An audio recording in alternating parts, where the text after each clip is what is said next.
백악기를 호령했던 공룡 티라노사우루스. 몸 길이는 9에서 13m, 키는 5m, 몸무게는 5에서 9톤에 달했으며 최대 30cm의 이빨로 무장한 이 공룡은 초식 공룡들을 공포에 떨게 만들었습니다. 게다가 무누님은 3만에서 5만 뉴턴에 달했으니 티라노사우루스는 가히 당대 최강의 포식자라 할 만하죠. 그러나 이토록 강력하고 명성 높았던 티라노사우루스에게도 감추고 싶은 컴플렉스가 있었으니 바로 이 볼품없는 앞발입니다. 앞발의 길이는 고작 80에서 100cm였는데요. 뒷다리 길이의 8분의 1에 불과했고 굳이 사람과 비교해보자면 딱 이 정도 사이즈였죠. 거대한 몸집에 비하면 정말 터무니없이 작죠. 다른 육식 공룡 중에서도 이렇게 짧은 팔을 지닌 종들은 있었지만 사실 작은 앞발은 모든 육식 공룡에게 나타나는 전형적인 특징은 아닙니다. 쥐라기 후기의 포식자 알로사우루스나 반수생 공룡이었던 스피노사우루스는 제법 큰 앞발을 지니고 있었죠. 그렇다면 티라노사우루스는 어쩌다가 이렇게 작은 앞발을 갖게 된 걸까요? 그리고 이렇게 작은 앞발을 어딘가에 쓰긴 했을까요? 티라노의 앞발에 얽힌 이야기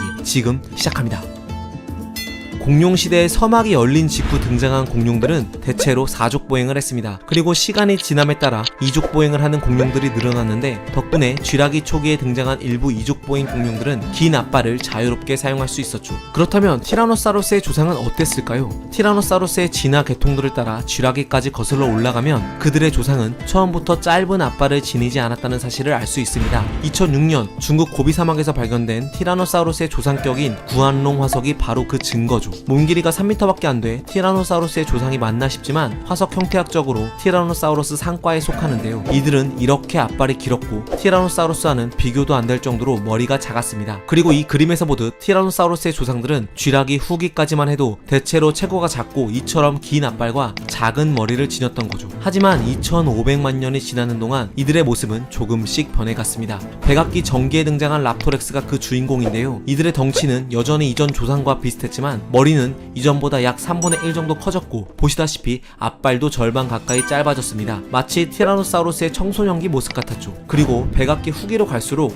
몸집과 머리가 조금씩 커지는 방향으로 선택압을 받아 진화하기 시작했습니다. 어떤 선택압 때문에 큰 머리를 갖게 됐는지 정확히 밝혀지진 않았지만 어쨌든 결과적으로 이들의 큰 머리는 강력한 무누님이란 장점을 가져다 주었고 덕분에 티라노사우루스는 북아메리카 대륙을 누비며 초식 공룡들을 손쉽게 사냥할 수 있게 됐죠. 그런데 몸과 머리가 이렇게나 커지는 동안 이 앞발은 왜 지속적으로 짧아졌던 걸까요? 대다수의 고생물학자들은 신체 균형을 지목합니다. 공룡처럼 이족보행을 하는 우리 인간은 걷거나 뛸 때 팔을 흔들며 상체 균형을 유지하는 반면 티라노사우루스는 이미 길고 딱딱한 꼬리로 무게 중심을 잘 잡을 수 있기 때문에 긴 앞발은 무게 중심을 잡는데 오히려 걸림돌이 됐다는 거죠. 메릴랜드 대학교의 토마스 홀츠 교수는 티라노사우루스는 머리가 커서 앞발이 길면 길수록 보행에 방해가 되고 심하면 앞으로 고꾸라질 수도 있다고 주장했죠. 그러나 진짜 문제는 따로 있었습니다. 만약에 팔이 보행에 방해가 됐다면 완전히 퇴화되는 편이 유리한데 티라노사우루스의 앞발은 그렇지 않고 어딘가 쓰임새가 있을 듯 말 듯한 애매한 작은 사이즈로 여전히 남아있다는 사실이죠. 도대체 이건 어디에 있었을까요? 사실 이 같은 티라노사우루스의 작은 앞발에 대한 쓰임새는 꽤 오래전부터 고생물학자들을 괴롭혀온 수수께끼였는데요. 1906년 미국의 고생물학자였던 오스분 교수는 이 앞발이 구애용이라고 주장했습니다. 티라노사우루스의 수컷들이 암컷을 긁거나 안을 때 썼을 거라고 추측한 거죠. 마치 지금의 파이톤과 보아뱀 수컷이 구애하는 동안 배서강 옆에 난 작은 발톱으로 암컷을 자극하는 것과 비슷하다는 겁니다. 물론 오스본 교수의 주장은 추측이었을 뿐 명확한 증거는 없었죠. 이후 1970년 런던 자연사박물관의 바니 뉴먼은 녀석들이 넘어졌을 때 몸을 일으켜 세우는 보조 역할을 했다고 주장했지만 이 역시 추측뿐인 주장이라 널리 받아들여지진 않았습니다. 그러던 중 2001년 그래도 실험을 바탕으로 한 주장이 등장합니다. 케네스 카펜터 박사는 티라노사우루스 앞발 화석에 붙은 근육의 흔적을 발견했는데 이는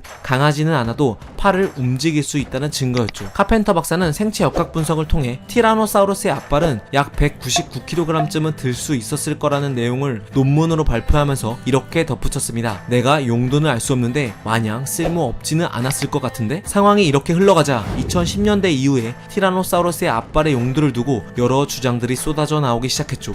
2014년 뉴욕 주립대 제네시오의 사라버치 교수는 오스본 박사의 구애용 앞발설을 지지했으며 2017년 하와이 주립대학교의 고생물학자 스티븐 스탠리 박사는 앞발톱의 길이가 앞발가락의 4분의 1을 차지한다는 사실을 토대로 구애용이란 낭만적인 가설보다는 발버둥 치는 사냥감을 지속적으로 핥히면서 지치게 만드는 데 썼을 거라고 주장했죠. 그리고 그 이듬해 뉴저지 스톡돈 대학교의 매튜 보넌 교수는 티라노사우루스는 앞발을 머리 쪽으로 회전시킬 수 있었기 때문에 앞발로 고기 덩이를 입 가까이 가져가는 데 사용했을 거라며 다소 재밌는 주장을 펼치기도 했습니다. 이렇게나 다양한 가설들이 쏟아져 나왔지만 너무나 아쉽게도 이 가설들 중 아직 정설은 없습니다. 왜냐면 뚜렷한 화석상의 증거가 없기 때문이죠. 예를 들어 앞발이 핥히는 용도였다는 게 증명되려면 초식 공룡들 화석에서 티라노사우루스의 앞발톱에 긁힌 흔적이 나와야 하는데 그런 화석은 아직까지 발견되지 않았으며 구애용 가설 역시 암컷과 수컷 티라노사우루스의 구애 행동 흔적이 담긴 구체적 화석 증거가 없기에 정설이 될 수 없죠. 이런 이유들 때문에 일부 학자들은 티라노사우루스의 앞발은 그냥 진화의 부산물일 뿐 어떤 기능도 목적도 없었다고 주장합니다. 너무나 작아서 무심코 지나쳤던 작은 앞발 하나에 이렇게나 많은 과학 이야기가 숨어 있었다는 사실이 정말 놀랍지 않나요? 아직 풀리지 않은 티라노사우루스의 앞발의 수수께끼, 과연 이 녀석들은 앞발을 어디에 썼을까요? 이런 궁금증들이 티라노사우루스의 작은 앞발을 조금은 더 돋보이게 만들어주는 것 같습니다. 과학은 세상을 보는 창. 지금까지 이 영상이 유익하고 재밌었다면 좋아요와 구독 그리고 알림 설정까지 부탁드립니다. 감사합니다.